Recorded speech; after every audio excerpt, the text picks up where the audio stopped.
Hello friends, स्वागत है आपका हमारे यूट्यूब चैनल पर। आज हम इस वीडियो में एमपी सेट 2023 के कॉम्प्लेक्स एनालिसिस के पार्ट को सॉल्व करने जा रहे हैं। एमपी सेट 2023 में कॉम्प्लेक्स एनालिसिस से 20 क्वेश्चन पूछे गए थे। उनमें से 2 क्वेश्चन गलत थे। एक क्वेश्चन में चारों ऑप्शन में से कोई भी ऑप्शन करेक्ट नहीं था और एक क्वेश्चन का जो क्वेश्चन का फ्रेमिंग है वो सही नहीं था। तो इन दोनों प्रॉब्लम को भी मैं बताऊंगा यहाँ पर। सबसे पहले हम सारे क्वेश्चंस का सॉल्यूशन मीन्स की करेक्ट आंसर बता देते हैं, उसके बाद डिटेल सॉल्यूशन बाद में देंगे। अगर आपको वीडियो पसंद आता है तो प्लीज़ लाइक करें, शेयर करें और हमारे चैनल को सब्सक्राइब करें। तो चलिए शुरू करते हैं। इस सेक्शन का फर्स्ट क्वेश्चन 81। इस क्वेश्चन में करेक्ट आंसर बी है। 82 का करेक्ट आंसर ए है। 83 का करेक्ट आंसर सी है। 84 का करेक्ट आंसर ए है। 85 का करेक्ट आंसर सी है। 86 का करेक्ट आंसर ए है। 87 का करेक्ट आंसर ए है। 88 का करेक्ट आंसर बी है। 89 का करेक्ट आंसर सी है। क्वेश्चन 90, इसके चारों ऑप्शन गलत हैं। ये क्वेश्चन डिलीट होना चाहिए सेट के एग्ज़ाम से। ये क्वेश्चन गलत है यहाँ पर। 91 का करेक्ट ऑप्शन बी है। Question number 92 option number D correct है। Question number 93 option number B correct है। क्वेश्चन नंबर 94, ये इसका जो फॉर्मेशन है, ये क्वेश्चन जो दिया हुआ है वो एक्चुअली सही फ्रेम में नहीं है, कुछ टर्म यहाँ पर मिसिंग है।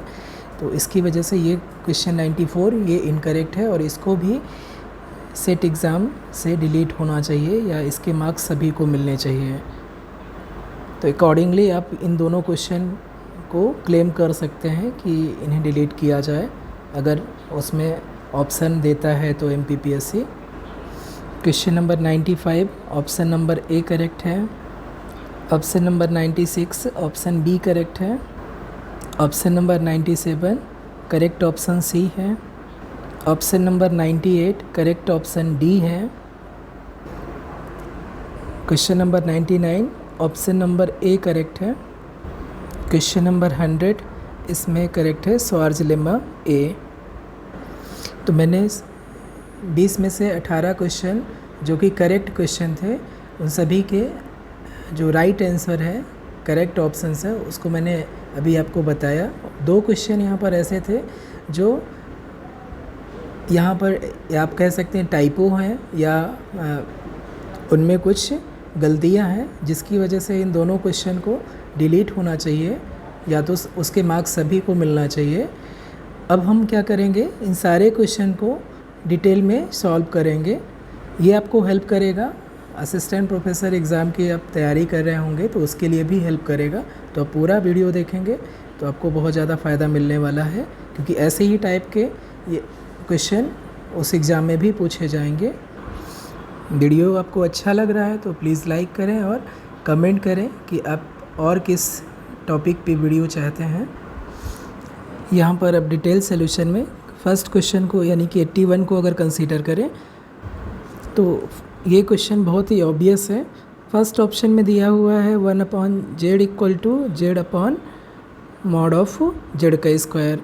तो हमें मालूम है कि अगर z में z बार से मल्टीप्लाई करते हैं तो ये एक्चुअली z बार स्क्वायर के बराबर हो जाता है। इसलिए ऑप्शन नंबर जो इसमें सेकेंड जो स्टेटमेंट दिया हुआ है वो करेक्ट है। और फर्स्ट अगर आप देखेंगे यही value mod of Z square की वैल्यू जेड बार रखेंगे तो ये एक्चुअली में क्या हो जाएगा, Z upon Z into Z bar हो जाएगा और जेड कैंसिल हो जाएगा तो 1 अपॉन जेड बार हो जाएगा। तो 1 upon Z in general equal नहीं है 1 अपॉन जेड बार के, इसलिए फर्स्ट स्टेटमेंट यहाँ पर इनकरेक्ट है। सेकेंड स्टेटमेंट करेक्ट है तो ऑप्शन बी करेक्ट हो जाएगा। कॉम्प्लेक्स एनालिसिस में एक रिजल्ट होता है कि mod of Z minus Z one plus mod of Z minus Z two equal to C ये रिप्रेजेंट करता है एक एलिप्स को। अगर represents ellipse if C is greater than equal to mod of Z1 minus Z2। अब इस result का use करके देख सकते हैं कि यहाँ पर जो Z1 की वैल्यू दिया हुआ है वो 2 दिया हुआ है और Z2 की वैल्यू दिया हुआ है -2। इसलिए Z1 माइनस Z2 कितना हो जाएगा, ये हो जाएगा mod of 2 minus -2 which is equal to 4। और यहाँ पर C की वैल्यू क्या दिया हुआ है, 6 दिया हुआ है, तो 6 C equal to 6 is greater than 4 equal to mod of Z1 minus Z2। इसलिए ये एक एलिप्स को रिप्रेजेंट करेगा। ऑप्शन नंबर ए करेक्ट हो जाएगा। रेडियस ऑफ कन्वर्जेंस से रिलेटेड एक रिज़ल्ट होता है कि अगर रेडियस ऑफ कन्वर्जेंस अगर r है और रो कोई भी वैल्यू है जो लेस दैन r है, तो जो सीरीज़ है वो एब्सोल्युटली कन्वर्जेंस हो जाती है, कन्वर्जेंट हो जाती है in the region mod of Z less than equal to rho में, और एब्सोल्युटली कन्वर्जेंट हो जाती है, यूनिफॉर्मली कन्वर्जेंट हो जाती है mod of Z less than equal to rho में, जहाँ पर रो रेडियस ऑफ कन्वर्जेंस से स्मॉलर कोई भी नंबर है, और ये एब्सोल्युटली कन्वर्जेंट हो जाएगा ये series mod of Z less than equal to R के रीजन में। तो यहाँ पर जो क्वेश्चन दिया है उसका सिर्फ हमें रेडियस ऑफ कन्वर्जेंस निकालना है, R निकालना है। अगर रेडियस ऑफ कन्वर्जेंस मिल गया तो आपका जो एब्सोल्यूट कन्वर्जेंट हो जाएगा इस रीजन में हो जाएगा जहाँ पर mod of Z less then radius of convergence R। अब जो यहाँ पर सीरीज़ दिया हुआ है वो समेशन दिया हुआ है n greater than equal to 0 to the power -n और Z to the power kn। इसको हम लिख सकते हैं summation n greater than equal to 0 to the power -n और Z to the power k to the power n लिख सकते हैं। ठीक है, अब अगर हम ZK को नया वेरिएबल नाम दे दें, Z स्टार नाम दे दें, तो जो रेडियस जो सीरीज़ दिया हुआ है वो एक्चुअली में कन्वर्ट हो जाएगी n greater than equal to 0 to the power -n और Z star to the power n। अब इसका रेडियस ऑफ कन्वर्जेंस निकालना है, तो अगर आप डायरेक्ट यूज़ कर सकते हैं फार्मूला, ये समेशन इसको एज ए ज्योमेट्रिक सीरीज़ मान के डायरेक्ट फार्मूला यूज़ कर सकते हैं। हमें मालूम है कि geometric series r to the power n या a to the power n ये कन्वर्जेंट होती है if and only if a less than 1 हो। तो यहाँ पर या आप डायरेक्ट फार्मूला यूज़ कर सकते हैं हार्डमार्ड रेडियस ऑफ कन्वर्जेंस के लिए। हार्डमार्ड फार्मूला होता है 1/r इक्वल टू r, जहाँ पर रेडियस ऑफ कन्वर्जेंस है, limit n tends to infinity an to the power 1/n। और यहाँ पर an की वैल्यू क्या है, an है यहाँ पर, यहाँ से an निकालें अगर, an है 2 टू द पावर -n, इसलिए जो 1/r इक्वल टू हो जाएगा limit n tends to infinity 2 to the power -n power 1/n हो जाएगा, और ये वैल्यू हो जाएगी 2 की पावर -1, और यहाँ से मिल जाएगा r इक्वल टू 2। तो ये इम्प्लाई कर रहा है r इक्वल टू 2 है, इसका मतलब जो हमारा पावर सीरीज़ थी ये Z स्टार के टर्म में थी।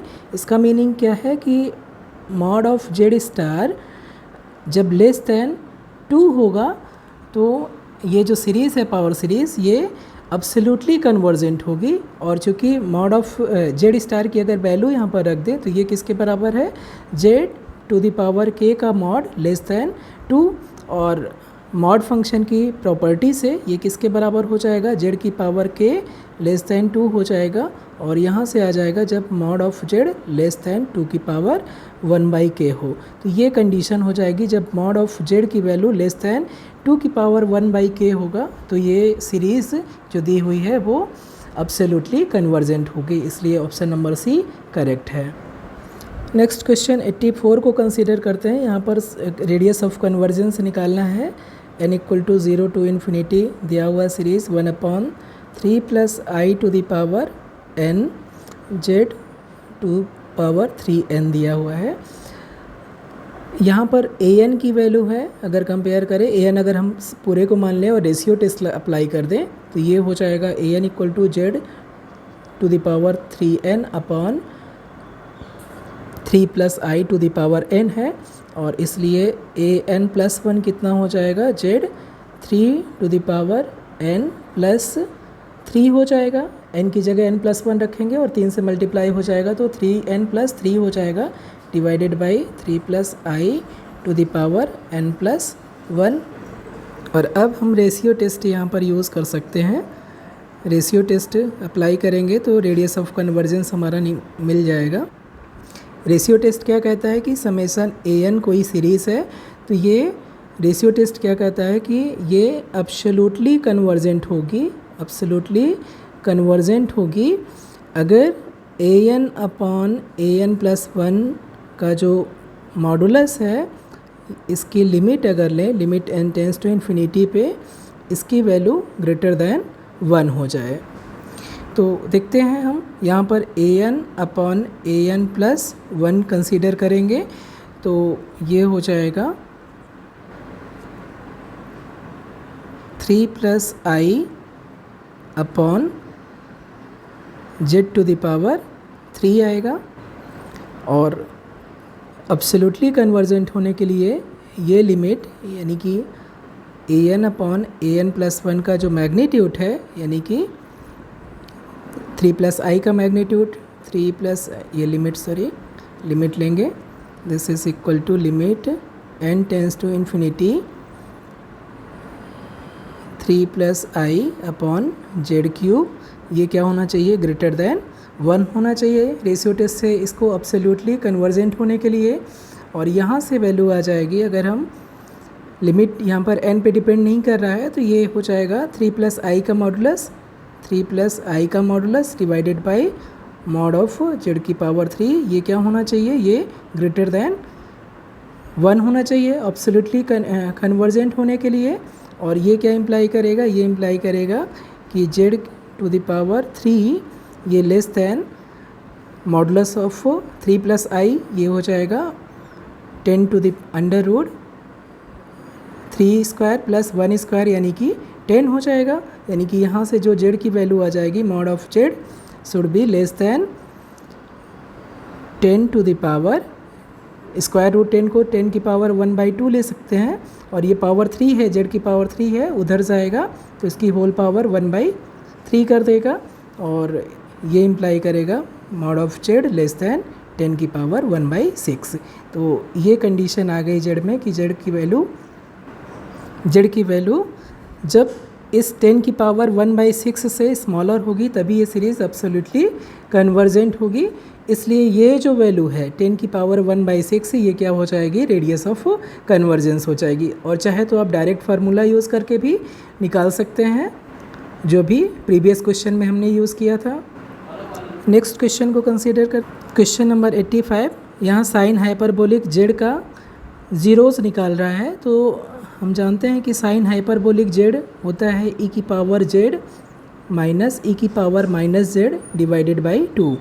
तो इसके ज़ीरोज़ कैसे मिलेंगे हमें, e⁻z माइनस e⁻−z अपॉन 2 को ज़ीरो कर दें तो ऐसे जेड की वैल्यू जहाँ पर ये साइन हाइपरबोलिक जेड ज़ीरो हो रहा है वो वैल्यू हमें मिल जाएगी। यहाँ से क्या मिलेगा, ये इम्प्लाई करेगा e⁻z इक्वल टू e⁻−z हो जाए। यहाँ से मिलेगा e⁻2z इक्वल टू 1 हो जाए, e की पावर माइनस जेड को 1 अपॉन e की पावर जेड लिखते हैं और यहाँ पर लेफ्ट साइड में ट्रांसफ़र कर लिए, क्रॉस मल्टीप्लाई कर दें करके, तो e की पावर 2z इक्वल टू 1 हो गया। अब 1 को हम लिख सकते हैं e की पावर i 2n पाई लिख सकते हैं, जहाँ पर n बिलोंग कर रहा है सेट ऑफ इंटीजर z में। अब यहाँ पर कंपेयर कर देंगे दोनों तरफ पावर की, तो 2z इक्वल टू हो जाएगा 2n पाई i, 2 कैंसिल हो जाएंगे और z इक्वल टू हो जाएगा n पाई i, जहाँ पर n बिलोंग कर रहा है सेट ऑफ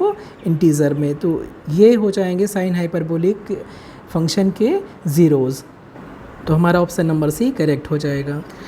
ये एक रिज़ल्ट है tan z equal to Z के सिर्फ और सिर्फ रियल रूट्स होते हैं। इसका प्रूफ थोड़ा सा लेंथी है, इसके लिए इसको स्किप कर रहे हैं।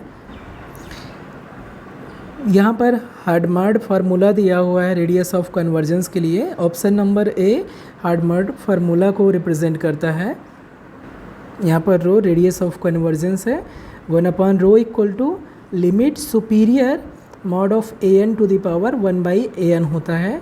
लिमिट के ऊपर बार रिप्रेजेंट है तो लिमिट सुपीरियर कहलाती है, और अगर लिमिट के नीचे अगर लिखा हुआ है अंडरलाइन है तो लिमिट इन्फीरियर कहलाता है।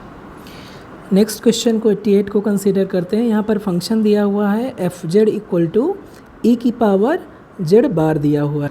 हमें मालूम है कि अगर कोई फंक्शन एनालिटिक होगा तो वो कॉची रीमान इक्वेशन को सेटिस्फाई करेगा, और एक कॉम्प्लेक्स वर्जन होता है, complex form of Cauchy Riemann equation होता है कि function fz Cauchy Riemann equation को सेटिस्फाई करेगा अगर हम f को पार्शियली डिफरेंशिएट कर दें z बार के रिस्पेक्ट में, तो ये क्या होना चाहिए, 0 होना चाहिए। अगर ये कंडीशन सेटिस्फाई कर रही तो इस इक्वेशन को हम लोग बोलते हैं complex version of Cauchy Riemann equation. अब यहाँ पर जो फंक्शन दिया हुआ है ई जेड बार दिया हुआ है, अगर इसे हम पार्शियली डिफरेंशिएट करेंगे जेड बार के रिस्पेक्ट में तो हमें क्या मिल जाएगा, ई की पावर जेड बार ही मिलेगा, और वो किसी भी पॉइंट पर 0 नहीं हो सकता है, इसलिए ये कहीं पर भी एनालिटिक नहीं है और ऑप्शन नंबर बी हमारा करेक्ट हो जाएगा। नेक्स्ट प्रॉब्लम 89, ये कॉन्सिक्वेंसेस है कॉची रीमान इक्वेशन का। अगर कोई फंक्शन डोमेन में 89 कॉची रीमान इक्वेशन का ही कॉन्सिक्वेंस है।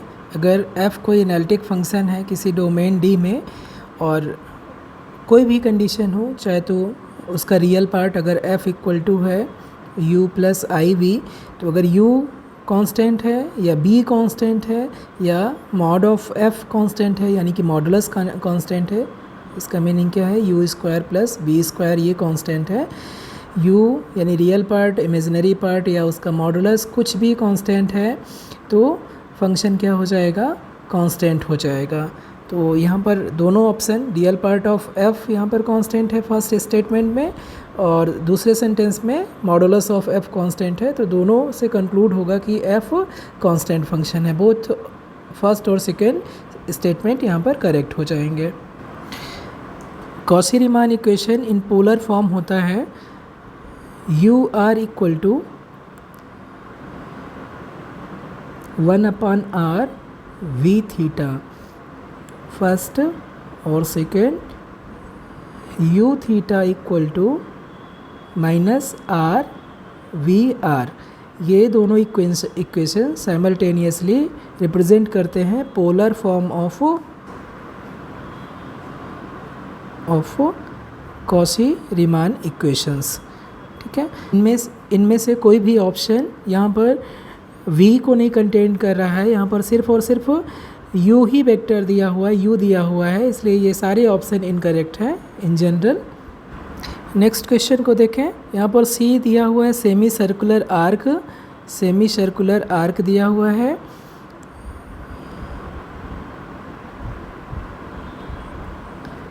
कहाँ से, -1 to 1, ये -1 to 1 यानी कि आपका क्लॉकवाइज यहाँ पर ये डायरेक्शन है, और इसे हम ये कंटूर C है, C सेमी सर्कुलर आर्क है -1 to 1 यानी कि इसका जो डायरेक्शन है -1 से 1 में क्लॉकवाइज जाएगा। अब हमें इंटीग्रेट करना है C 1 upon Z D Z को, और ये क्या है, mod of Z equal to 1 का सेमी सर्कुलर है, mod of Z equal to 1 का जो अपर सेमी सर्कुलर है वही दिया हुआ है। तो यहाँ पर mod of Z equal to 1 दिया हुआ है, तो जेड इक्वल टू ई की पावर आई थीटा लिख सकते हैं।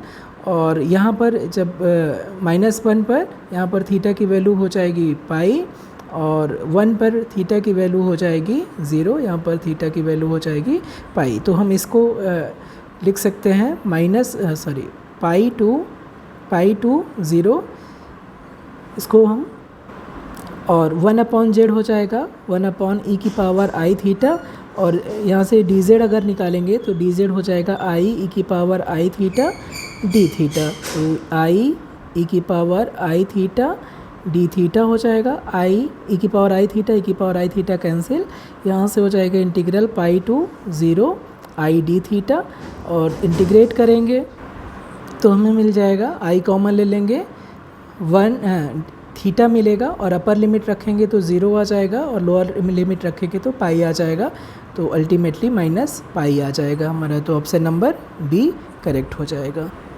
यहाँ पर फंक्शन दिया हुआ है 1/1 - z इंटू z-2, यह फंक्शन दिया हुआ है। इसको हम पहले पार्शियल फ्रैक्शन में ब्रेक कर लें, तो पार्शियल फ्रैक्शन में इसको हम ऐसे लिख सकते हैं, और हमें रीज़न जो दिया हुआ है लॉरेंट सीरीज एक्सपेंशन के लिए वो ये दिया हुआ है 1 is less than mod of Z and mod of Z is less than 2।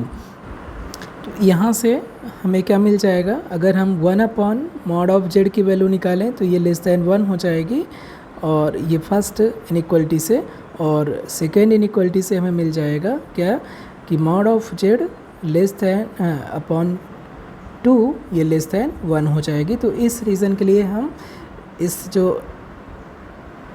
जो ये पार्शियल फ्रैक्शन आया हुआ है इसको हम लिख सकते हैं दिस इज़ इक्वल टू -1, और कॉमन ले लें अगर यहाँ पर -z, तो ये हो जाएगा 1 - 1/z।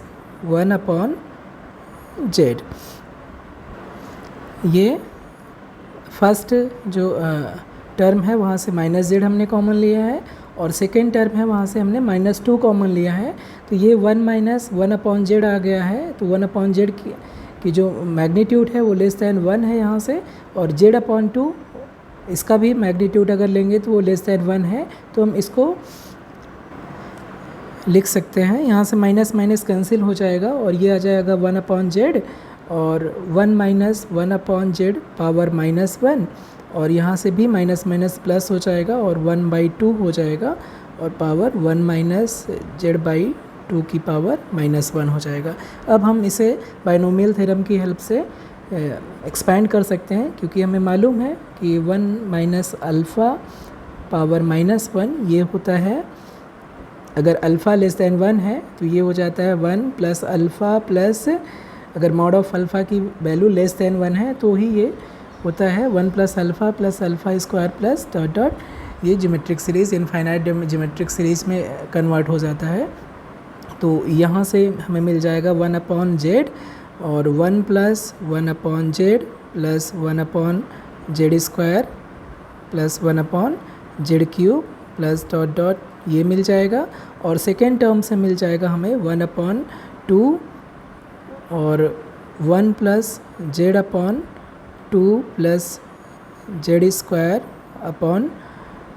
4 प्लस डॉट डॉट ये मिल जाएगा। हमें निकालना है 1/z³ का कोफिशिएंट, तो सेकेंड जो एक्सप्रेशन है इससे हमें नहीं मिलेगा कुछ भी, क्योंकि यहाँ पर सारे जेड की पॉजिटिव पावर है। हमें मिलेगा फर्स्ट जो एक्सप्रेशन है ब्रैकेट में है उसी से हमें मिलेगा 1/z पावर 3 का कोफिशिएंट मिलेगा। तो यहाँ पर अब अगर 1/z² का कोफिशिएंट देखें तो 1 है, और बाहर यहाँ पर z है तो मल्टीप्लाई करेंगे तो 1/z³ हो जाएगा। तो 1/z³ का कोफिशिएंट यहाँ पर 1 मिल रहा है, इसलिए कोफिशिएंट ऑफ 1/z³ ये कितना हो जाएगा, ये हो जाएगा इक्वल टू 1। तो हमारा ऑप्शन नंबर डी यहाँ पर करेक्ट हो जाएगा। नेक्स्ट क्वेश्चन 93 को कंसीडर करते हैं। ये रेसिड्यू ऑफ द फंक्शन, यहाँ पर जो फंक्शन दिया हुआ है f(z) = z/z - a और z - b दिया हुआ है, इसका रेसिड्यू निकालना है एट द इन्फिनिटी। तो हम दो तरीके से निकाल सकते हैं। एक तो रिज़ल्ट है कि sum of all residues including finite और at the point of infinity, ये सब का सम ज़ीरो के बराबर होता है। तो चाहे तो हम ये रिज़ल्ट यूज़ कर सकते हैं और चाहे तो डायरेक्ट फार्मूला का यूज़ कर ले कि residue of F Z at infinity is equal, ये होता है minus residue of 1/z square F of 1/z eight the point zero. यानी कि अगर हमें इन्फिनिटी पर रेसिड्यू निकालना है फंक्शन एफ जेड का, तो हमें किसका रेसिड्यू निकालना होगा, 1/z square function of 1/z, जहाँ पर जेड था अब फंक्शन ये हो गया 1/z का। अब इस फंक्शन का रेसिड्यू एट ज़ीरो निकालना है और उसे माइनस से मल्टीप्लाई कर देना है, तो ये हो जाएगा फंक्शन एफ जेड का इन्फिनिटी पर रेसिड्यू। और दूसरा हम रिज़ल्ट यूज़ करेंगे यहाँ पर, दूसरा रिज़ल्ट है कि if gz has a pole of order 1, that is simple pole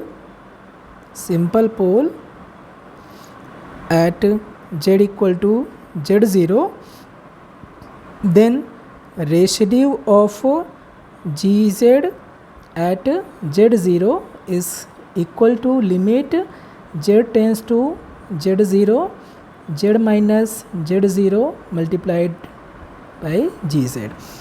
अगर gz कोई एनालिटिक फंक्शन gz सिंपल पोल रखता है z इक्वल टू z0 पर, तो उस z0 पर रेसिड्यू कैसे निकालेंगे, z माइनस z0 से gz में मल्टीप्लाई कर देंगे और लिमिट लेंगे z tends to z0। Okay, अब हम इस फार्मूले का यूज़ करते हैं। इस फार्मूले का यूज़ करेंगे तो हमें 1/z square F of 1/z, ये कितना हो जाएगा 1/z स्क्वायर, जहाँ पर z है फंक्शन जो डिफ़ाइन है, फंक्शन ऐसे डिफ़ाइन है, ये यहाँ पर डेफिनेशन है फंक्शन की, z की जगह हमें रख देना है 1/z। तो इसको 1/z रख के सिंप्लीफाई करेंगे तो ये हो जाएगा, यहाँ पर z की जगह 1/z रख दिए हैं, इसे सिंप्लीफाई करेंगे तो हमारा आ जाएगा 1/z 1 minus az 1 minus bz। अब ये जो फंक्शन है इसका हमें रेसिड्यू निकालना है at z equal to zero. तो z इक्वल टू ज़ीरो पर ये सिंपल पोल रख रहा है, it has simple pole at z equal to zero. तो z इक्वल टू ज़ीरो पर सिंपल पोल है, इसलिए रेसिड्यू कितना हो जाएगा, residue of 1/z square F of 1/z at point zero, ये क्या हो जाएगा, हमें लिमिट लेना है, limit z tends to zero और z से मल्टीप्लाई कर देना है इस फंक्शन में, ये फंक्शन है, यहाँ पर z से मल्टीप्लाई करेंगे तो ये z कैंसिल हो जाएगा और लिमिट लेना है z टेंस टू ज़ीरो। तो ये हो जाएगा, सिर्फ बचेगा 1 minus az into 1/1 minus bz into 1 minus bz denominator में, ठीक है। अब यहाँ पर जैसे ही लिमिट लेंगे तो ये हो जाएगा, limit z equal to zero करेंगे तो ये हो जाएगा 1/1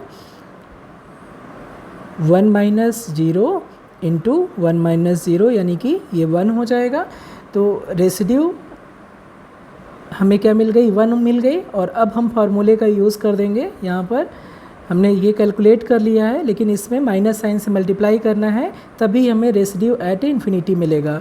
तो ये हमें वैल्यू मिली है 1, ये वैल्यू 1 मिली है, तो इस रेसिड्यू एट इन्फिनिटी क्या हो जाएगी, -1 हो जाएगी और आपका ऑप्शन नंबर बी करेक्ट हो जाएगा। हम चाहे तो सेकेंड मेथड यूज़ कर सकते हैं।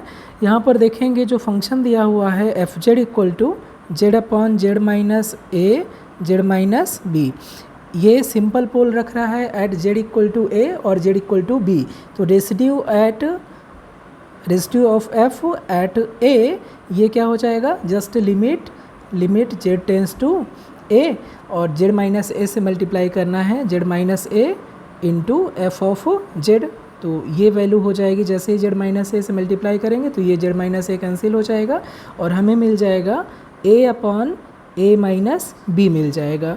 और ऐसे ही residue of F at point b, ये भी सिंपल पोल है, तो ये हमें मिल जाएगा Z tends to B Z minus B of F Z, और इससे वैल्यू कैलकुलेट करेंगे तो ये हो जाएगा B upon B minus A हो जाएगा। ओके, अब हमें पता है कि यही दो सिर्फ और सिर्फ यही दो पॉसिबल हैं पॉइंट ए और बी जहाँ पर पोल थे।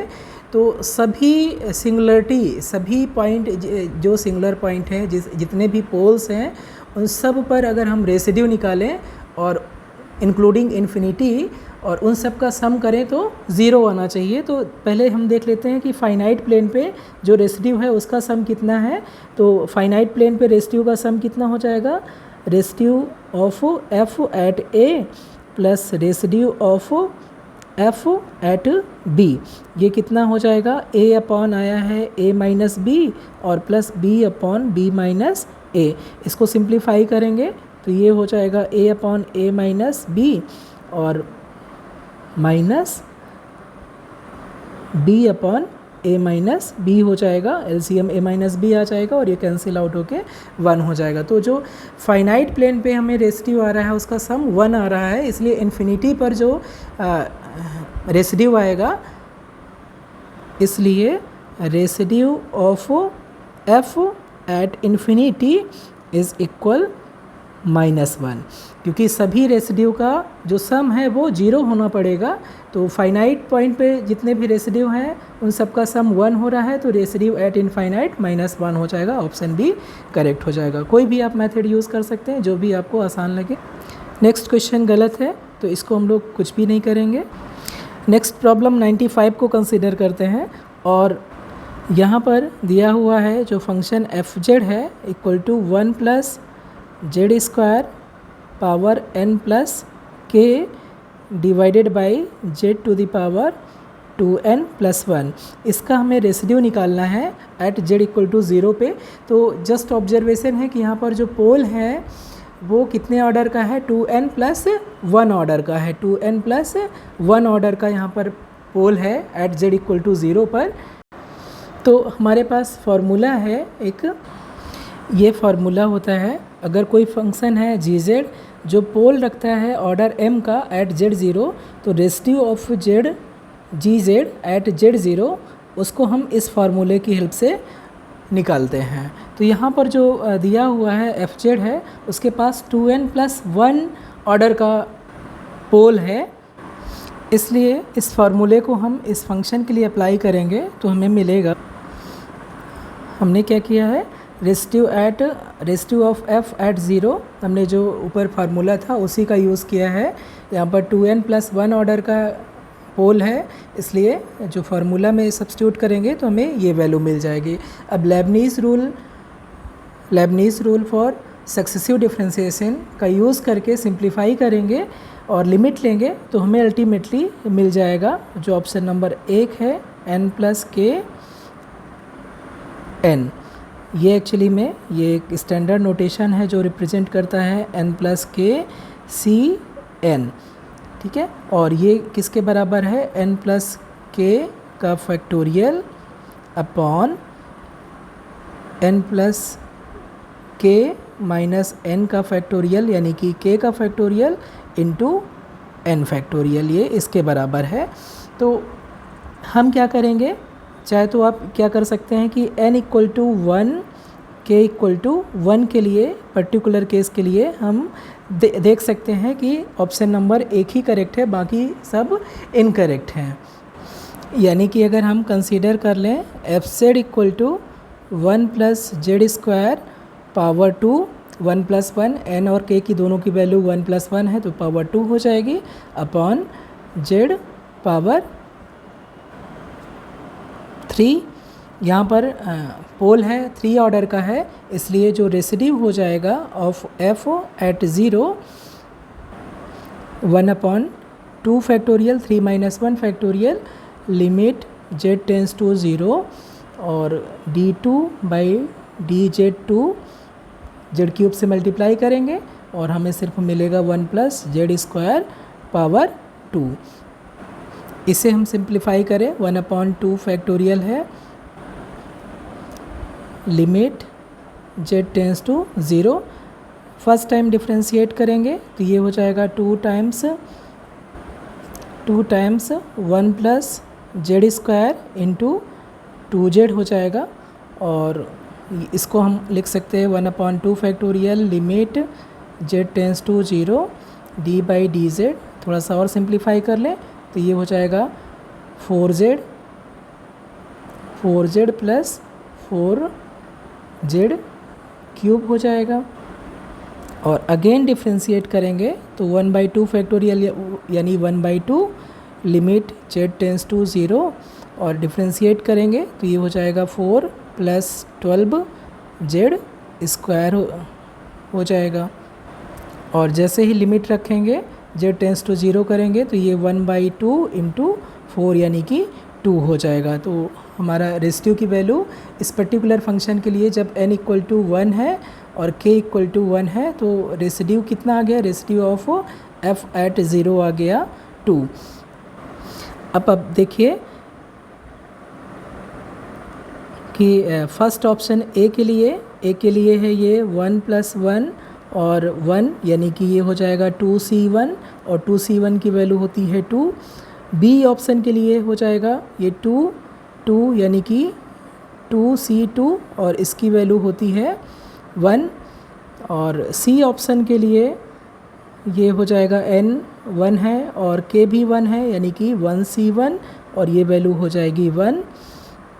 और ऑप्शन नंबर डी के लिए हम देखेंगे n इक्वल टू 1 है और k इक्वल टू 1 है तो 1 प्लस 2 यानी कि 3 हो जाएगा और n इक्वल टू 1 यानी कि 3 यानी 3c1 तो 3c1 की वैल्यू भी 3 होती है।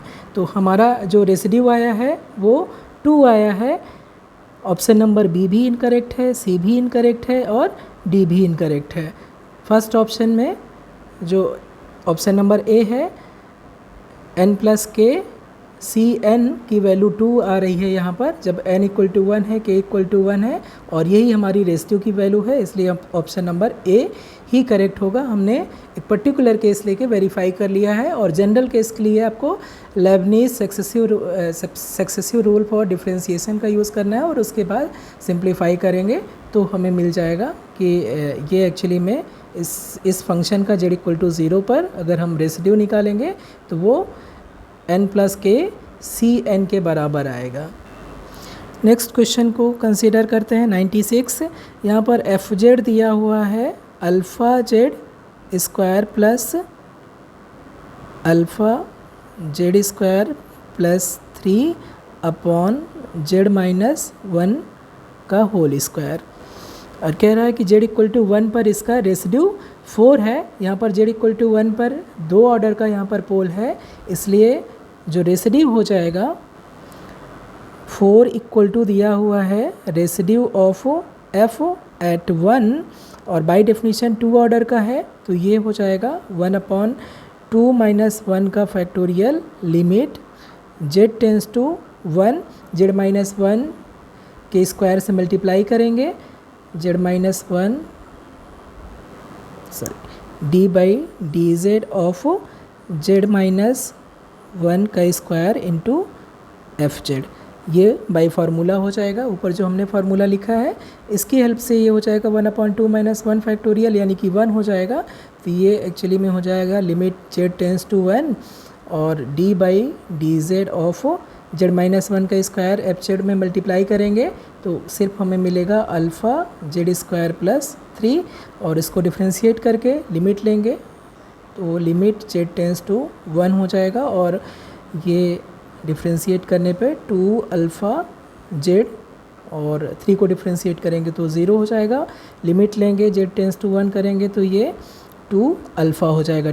2 अल्फ़ा इक्वल टू 4 दिया है तो इसलिए अल्फ़ा इक्वल टू यहाँ पर 2 हो जाएगा। तो ऑप्शन नंबर बी यहाँ पर करेक्ट हो जाएगा। एक रिज़ल्ट होता है कॉम्प्लेक्स में कि z minus alpha upon z minus beta इसका मॉडुलस इक्वल टू के है, तो ये रिप्रेजेंट करेगा, अगर k नॉट इक्वल टू 1 है तो ये रिप्रेजेंट करेगा, ये इक्वेशन रिप्रेजेंट करेगा एक रिप्रेजेंट्स अ सर्किल, ये सर्किल रिप्रेजेंट करेगा। और अगर k इक्वल टू 1 है तो ये represents a straight line. Okay, तो ये रिज़ल्ट हम यहाँ पर यूज़ करेंगे। अब यहाँ पर अल्फ़ा और बीटा कोई भी कॉम्प्लेक्स नंबर हो सकते हैं, और के ऑब्वियसली चूँकि मॉडुलस की वैल्यू इक्वल है के, तो के कोई भी नॉन नेगेटिव रियल नंबर है। अगर ये k इक्वल टू 1 है तो ये स्ट्रेट लाइन रिप्रेजेंट करेगा, और k अगर 1 के बराबर नहीं है तो ये डेफिनेटली एक सर्किल रिप्रेजेंट करेगा। दो ही ऑप्शन है इस टाइप का इक्वेशन, हमेशा या तो सर्किल होगा या तो स्ट्रेट लाइन होगा। k इक्वल टू 1 के लिए स्ट्रेट लाइन, बाकी सभी k की वैल्यू के लिए हमेशा एक सर्किल रिप्रेजेंट करेगा। यहाँ पर दिया हुआ है transformation w equal to az plus B upon C Z plus d दिया हुआ है। कह रहा है कि transforms the unit circle in डब्लू प्लेन। यूनिट सर्किल इन डब्लू प्लेन कैसे दिया जाएगा? यूनिट सर्किल इन डब्लू plane, mod of w equal to 1 हो गया, ये यूनिट सर्किल हो गया इन डब्लू plane, into straight line in z plane. ये रिप्रेजेंट ट्रांसफॉर्म कर रहा है यूनिट सर्किल इन डब्लू प्लेन को, ट्रांसफॉर्म कर रहा है स्ट्रेट लाइन में जेड प्लेन में। तो जब हम यहाँ पर मॉड लेंगे तो ये यहाँ से जब mod of w equal to 1 है तो यहाँ से हमें मिल जाएगा az प्लस बी अपॉन सी जेड प्लस डी का मॉडुलस इक्वल टू 1। और यहाँ से अगर हम a कॉमन ले लें तो ये हमें मिल जाएगा मॉड ऑफ a, और ऊपर मॉड ऑफ a, हमने a कॉमन लिया है तो मॉड ऑफ a बाहर आएगा, और हमें मिलेगा क्या, z plus B upon a हो जाएगा। और नीचे अगर हम कॉमन ले लें c तो मॉड ऑफ c कॉमन आएगा और मिलेगा क्या, z plus D upon c। इसकी वैल्यू आई है 1। तो जैसा भी हमने ऊपर मेंशन किया था, ये किसके बराबर है, a अपॉन c के बराबर है, और ये क्या है, z minus alpha upon z minus beta equal to 1 है। ठीक है, तो यहाँ से क्या मिल जाएगा, जहाँ पर अल्फ़ा ऑब्वियसली अल्फ़ा क्या है, माइनस बी अपॉन ए है, और बीटा क्या है, माइनस डी अपॉन सी है। इसको हम क्या लिख सकते हैं, यहाँ से लिख सकते हैं mod of Z minus alpha upon z minus beta equal to mod of c upon mod of a. तो अभी हमने देखा कि ये स्ट्रेट लाइन है, ये स्ट्रेट लाइन होना चाहिए क्योंकि ये ट्रांसफॉर्म कर रहा है यूनिट सर्किल को स्ट्रेट लाइन में, और स्ट्रेट लाइन के लिए कंडीशन है कि ये जो राइट हैंड साइड में है इसकी वैल्यू 1 होना चाहिए। For straight line we must have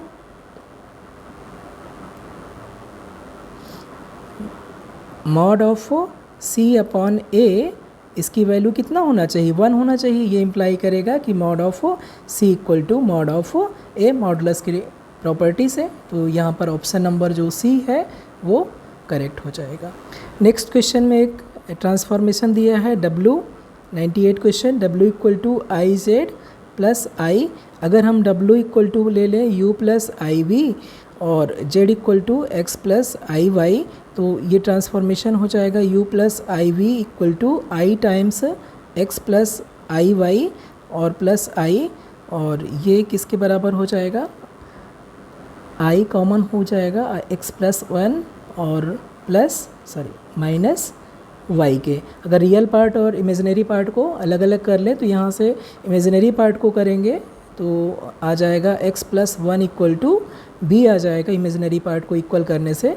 तो यहाँ से क्या मिल जाएगा, b minus 1 equal to x. अब हमें इमेज किसकी लेना है, इमेज लेना है x ग्रेटर दैन 0 की इमेज लेना है राइट हाफ प्लेन की। तो x ग्रेटर दैन 0 कब होगा, x ग्रेटर दैन 0 होगा तो यहाँ से क्या मिल जाएगा, यहाँ से मिल जाएगा b माइनस 1 ग्रेटर दैन 0, यानी कि b ग्रेटर दैन 1, यानी कि जो राइट हाफ प्लेन है x ग्रेटर दैन 0, ये कहाँ पर मैप हो रहा है, ये मैप हो रहा है upper half plane b greater than 1 पे। तो ऑप्शन नंबर डी यहाँ पर करेक्ट हो जाएगा। नेक्स्ट क्वेश्चन 99, ये कॉसी इनइक्वलिटी जस्ट उसका स्टेटमेंट है। अगर ये होल्ड करेगा तो ऑप्शन नंबर ए होल्ड करेगा। कॉसी इनइक्वलिटी रिजल्ट है, उसका जस्ट स्टेटमेंट है, ऑप्शन नंबर ए करेक्ट है। क्वेश्चन नंबर 100, ये जस्ट स्वार्ज लेमा है, स्वार्ज लेमा का जनरल फॉर्म है, ठीक है। ऑप्शन नंबर ए यहाँ पर करेक्ट है। तो इस वीडियो में बस इतना ही। अगर आपको वीडियो पसंद आया हो तो प्लीज़ इसको लाइक करें और शेयर करें, सब्सक्राइब करें। साथ में कोई डाउट है तो आप कमेंट कर सकते हैं। Thank you for watching our video.